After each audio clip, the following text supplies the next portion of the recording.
Well, welcome to another episode of Asian Culture in America. I'm Paul Scher, your host for the episodes and president of the Asian Cultural Arts Society, which sponsors this program. Today, we're going to discuss alternative methods of therapy, linked sometimes as alternative medicine. And, well, Asia, alternative medicine, is there a connection? Is there not a connection? Definitely. If we think back many moons ago, alternative methods of therapy and medicine sort of crept into the United States. We started off very early with, from India, was the yoga.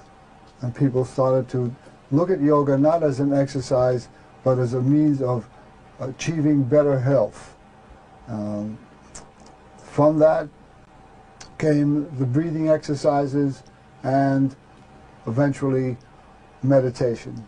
And again, people didn't look at it as an exercise, they looked at it as a way of achieving better health. So at that point, we made a little circumcision in the matrix of health. One side was traditional methods of medicine and therapy, and something that came out of the Asian countries. From there it grew into more and more and more therapies coming in. A lot of the diversity that we have, particularly in this country, brought in medical performances by those countries and their cultures. We ended up with acupressure, we ended up with massage, we ended up with supplements, vitamin supplements, nutritional supplements. We went on from there to herbal medicine, both Chinese, both Western. When I say Western, we talk about European. And lo and behold, the past decade or so has shown a phenomenal increase in the amount of people that look at alternative methods of health. We call it alternative medicine. It's billions of dollars as an industry now. Many of the traditional medical people have incorporated some or all or most of these methods into their practice. So that's the topic, alternative medicine. And with me today is Dr. James Golding of the Somerset County Alternative Medicine Center here in Somerville, New Jersey. He's going to explain many, many things, hopefully that will give you an insight to some of the methods that exist, the realities of using these therapies. So let me just say hello. Dr. Golding, welcome to Asian Culture in America. Master Scher, as yet, once again, it's a pleasure to work with you and to have you view today. We are in celebration here today as far as alternative medicine is concerned, because last year marked the first year in American history in which more people went to see practitioners of alternative medicine than went to see regular medical doctors for given health conditions. Oh, so that's in 1 year? In 1 year, well, gradually it had been working in that direction, but last year represented the shift in which more people visited alternative practitioners. The significance of this is tremendous, because it indicates that people are assuming more of the role of the responsibility of their health. Now, America spends more on healthcare than any nation in the world, and regretfully, for what we spend, we don't get as much as we spend as far as results are concerned. Doctor, is this in comparison to traditional medical, the medical profession? Or are we talking about just they're not getting it out of the alternative methods? No, when we're talking about the total amount spent on medicine, it is the combination of all forms of therapies related to health and well-being.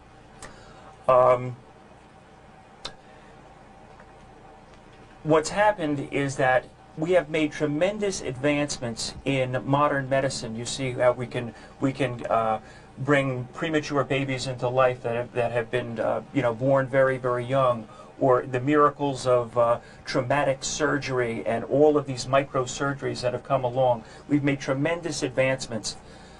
Regretfully, 65% of the total money spent are on the treatment of chronic diseases. And many of these chronic diseases are things that had their origins in lifestyle-related developments. And as a result, what we want to talk about tonight is what I call the yet disease. That's a disease that you don't have yet, but you're going to get if you continue to do and live the way that you're living now.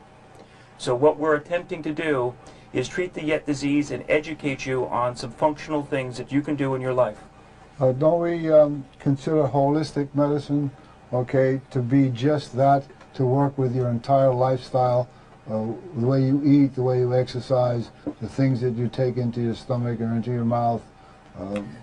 Absolutely. There is not a single condition within the medical condition within the human body upon which alternative or holistic medicine does not have a role in either helping to cure, or in the prevention of disease and disorder.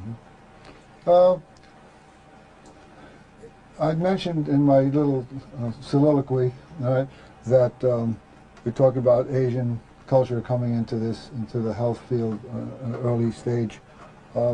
Is there anything definitive or a definitive line between the traditional medicine, which we consider from West, and from the Eastern methods? Is there a difference, or is that clinging together? I think the model the way in which they look upon the body in disease and disorder is diametrically different. Western treatment is predominantly a disease-oriented model. We have a disease and we're looking for a cure for that disease. Western or traditional Oriental medicine focuses on lifestyle, a way of living, the integration of not only exercise and diet but spiritual well-being into the representation of total health. And us in the West, we're kind of coming online with that, but part of our job here tonight is to do our little bit to help to encourage this process or the tide of these changes to be incorporated into our lifestyles. Okay, there are so many alternative methods now coming out. It just seems like to me every week, I think that's an extreme, but there's more and more labels coming out of things to do in the past 10 years, I would say. Is there any that you know of or know or do that's really more important to focus on? I think that things that are really good for us come easily and naturally, and they're common sense. Most things in staying well are common sense oriented things. And the basics, let's take a basic like water. People don't drink enough water. Even if a person had poor nutrition and drank more water, they would be in more harmonious balance and would have greater health and well-being. People ask me all the time, there's this thing of whether they should have, shouldn't drink tap water, should have a filtered water or bottled water. My particular opinion is that a person should have bottled spring water. If not, a good filtered water is always better than just drinking water out of the tap. For those that do drink water out of the tap, I want to tell you that chlorine is not a nutrient. Chlorine has nothing to do with your health, welfare, longevity, or well-being. And gradually, it's just one of the many toxins. So why should you gradually take that into your body? The other thing, as we look at the advancement and the correlation of the amount of blood sugar diseases and disorders that we have in this country, continues to rise. And you know what? It continues to rise on the same graph of the intake of sugars that we're having in our diet. So practically everything that is processed everything, you know, carbonated beverages has such concentrated amounts of sugar intake. Our bodies aren't used to this. We're not made to have that concentration of sugar. So I mean, we need to eliminate these things. Just one other thing is that in regards to the issue of water, something that people that are ill should consider is drinking alkalized water. The body and the body's fluids are very much like a swimming pool. We all know that we need to regulate a swimming pool within a certain pH so that bacteria and badness and cloudiness in the swimming pool doesn't take place. What happens is that when your pH is in a certain range, better health ensues. Because of the normal American diet and the things that we're exposed to, we have a tendency of acidifying our bloodstream. Most degenerative disorders accompany an acidified bloodstream. If we drink alkalized water and have an alkalized diet, it will help to eliminate a lot of chronic disease and disorder. On the case of sugar, just briefly, it's gotten a sort of bad name is some of the alternatives to sugar, where there'll be recalls, FDA will halt on some of the things. And I think people tend to be afraid, even the sodas that have this fake sugar, if that's what you want to call NutraSweet it. and aspartame, things. Yeah, they get the feeling that it's not natural enough for them, where they feel sugarcane grows all over. You know, so I think that the hesitation is not to drink those things or to take those things in your coffee that you shouldn't be drinking anyway. Yeah. You know, blood sugar is a whole lecture that we could have in and of itself. But you're right in that regards, and you know what? They're wrong too. And the reason why I say that is that the sugar substitutes are not good either, because what happens is that when you drink even a diet beverage, what happens is that your mind still interprets that as you're taking sugar into your system, and frequently insulin is still being excreted. So what happens is that what you end up eating later, if you're having something else, has a greater tendency of getting converted to fat and getting converted in an abnormal manner. So what's the answer, doctor? Get off the sugar. Just flat. That's it. Get off the sugar. You know, because what happens, the less you have, the greater your affinity for the taste of it, and the better, the better off you're going to be as a result. How about some of the other therapies that have been around a while? Well, let's talk in descending order a little bit, and then we'll talk about some more things that you can do at home. Chiropractic care is the #1 alternative medicine available and in this country. Chiropractic care has as its study in the spine and the nervous system and the functional correlation and well-being of the spine and how it relates to your health and welfare. Chiropractic care isn't strictly about pinched nerves. A lot of it deals with biomechanics and making sure that the joints of the body move appropriately, and there's a large correlation between posture, longevity, and well-being, and it's a very well-documented thing.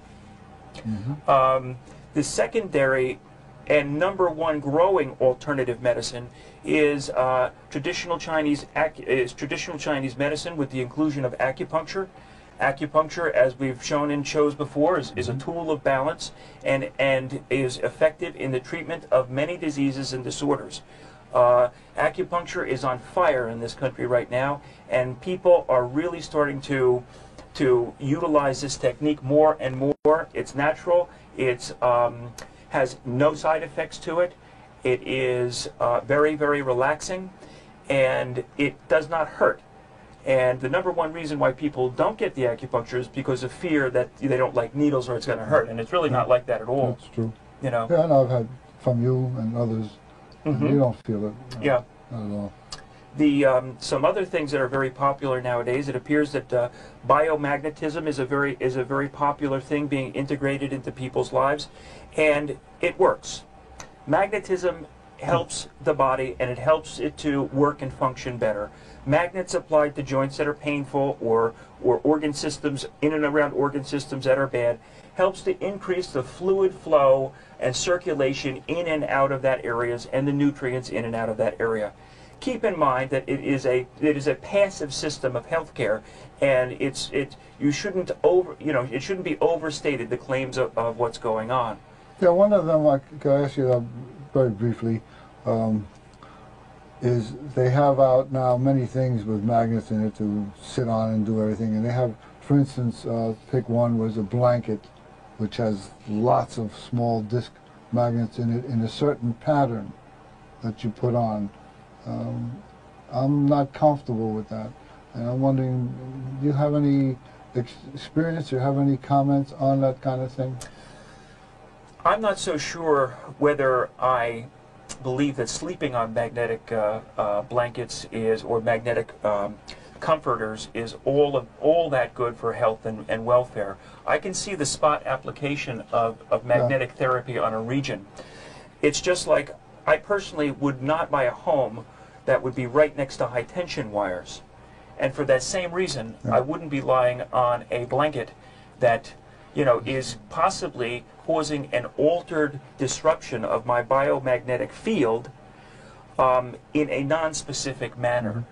There may be refutes to that, but that's, because I've spoken to people that sleep on these mattress covers, and they think it's a wonderful thing. But my personal thought is that it could potentially be disruptive. I think, knowing I do shiatsu and other modalities that has to do with energy balancing and acupressure, acupuncture points, that's how it doesn't fit with me. They claim it has to be in a certain mode, certain alignment, certain structure, and also they bring out that it's the points for acupuncture, acupressure, and shiatsu are there. And you mentioned spot. Okay, so to me that makes sense, but to just have it all over, I don't see how that fits into what we know about. I'm in agreement with you on that. I'm not trying to down anyone's products or anything. Just feel that if it doesn't make sense to me, I can't go whoopee. Wow, Right. Well, one thing that is good about that is the focus or attention on passive processes of health and well-being. Another big thing or issue that I'm dealing with in the office lately is that it's very popular. Women are very concerned about osteoporosis and bone density. Now, it just so happens that osteoporosis, there's a large correlation of it with women, especially after they reach menopause. Their estrogen starts to drop, and gradually they start to lose some bone density and calcium from the bones. All of this can be dealt with nutritionally and naturally through exercise and proper diet. Usually, if I take an x-ray of someone and it shows up on their x-rays that the person's either mild, moderately, or severely osteoporotic, a person has to lose at least 50% of their bone mass for it to even show up on x-ray that they do have osteoporosis. The patient then usually wants a bone density test, and we do that so that they can find out it's 53% bone loss in the involved region. And they're concerned, and many times the people will go on Fosamax and other Western medicines. Unless that's absolutely necessary, I'm not a firm believer in this approach towards the treatment and prevention of osteoporosis.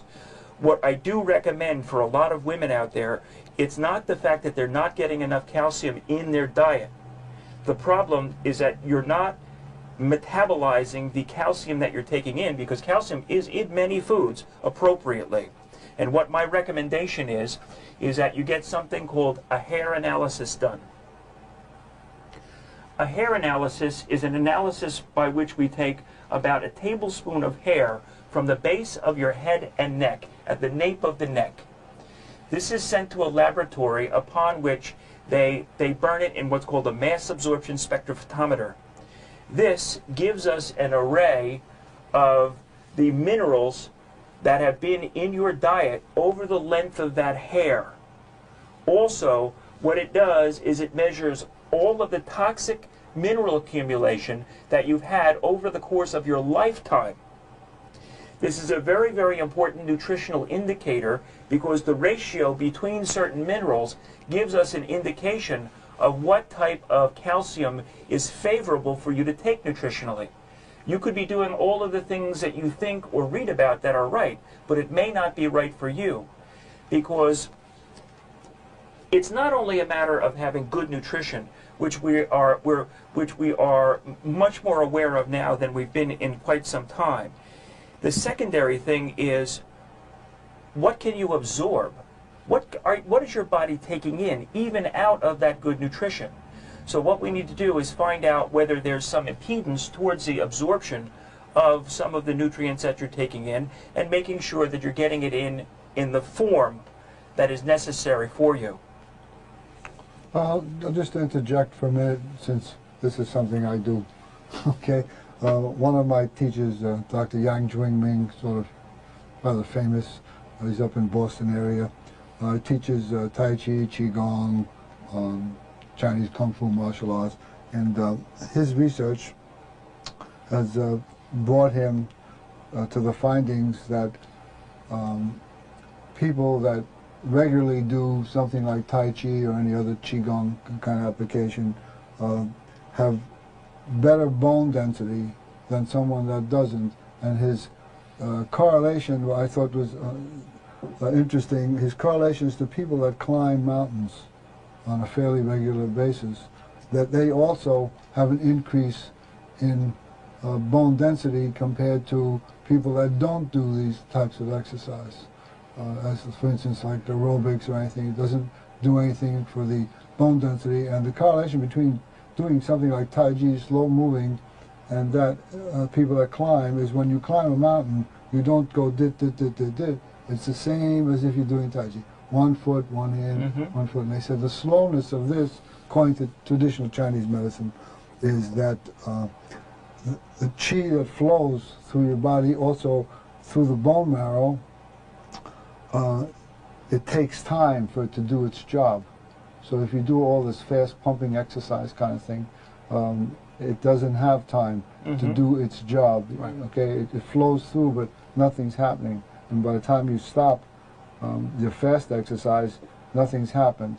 So they feel that that's the correlation. That's why they recommend, of course, some people recommend mountain climbing, other people on the Oriental side would recommend that. So I thought that was an interesting finding that he did. Does a lot of research on all of this. Plus, bone forms to stress. And what happens is that I can go like this all day long. Not such a big strain on me.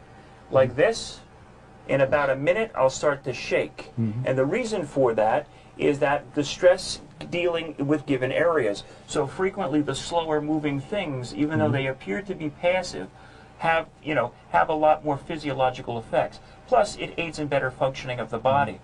When I was in Chinese medical college, there was a doctor, and this was in New York City. We only had about 15 minutes to eat dinner. So we would go down to some of the shops that they would have on the street, and we would go into the delis and buy ourselves some healthy food and bring it back to the table and gobble it all down. And we would get back, and one day we got back there, and the instructor of the nutritional class was sitting there eating a hot dog. And he said, "I'm eating a hot dog to teach you a lesson.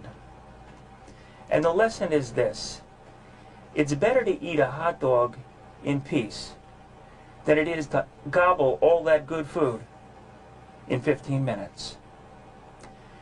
You need to eat slowly. Food is something to be enjoyed.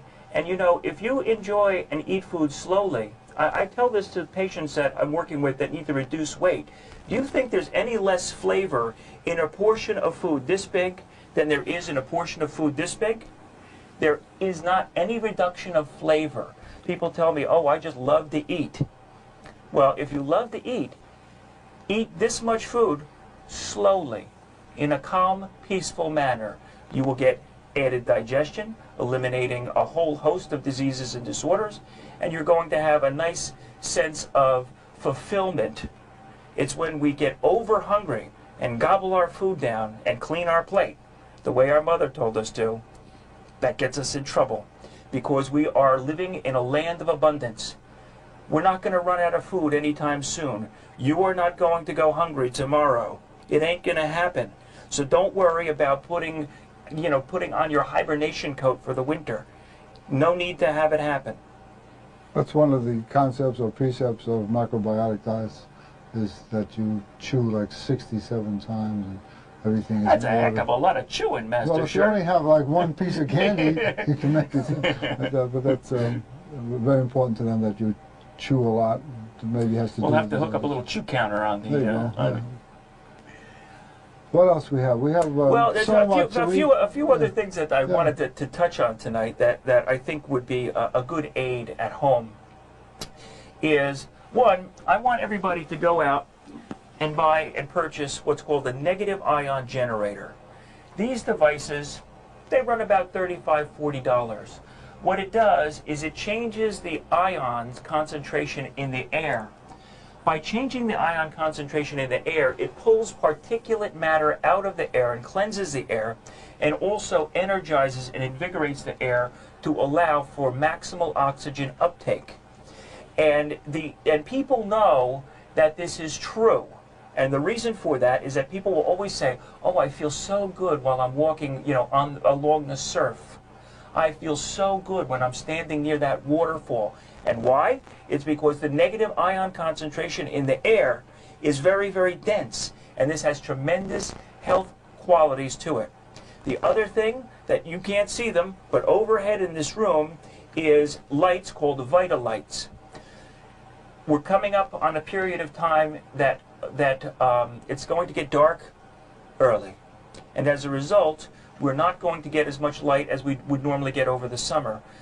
I found with myself, I start to get seasonal affect disorder, meaning I start to get a little bummed out come January or February.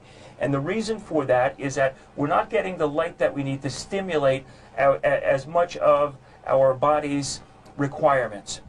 Vitalights are made by GE, and they are they can be bought in tubes or in bulbs. And what happens is that this full spectrum lighting, when placed in key areas around your home or in work environment, can passively help to keep you more healthy. If you're interested in knowing more about this, there was a book that was written 25 years ago by a man called John Ott, and it's called Health and Light, and it is valid.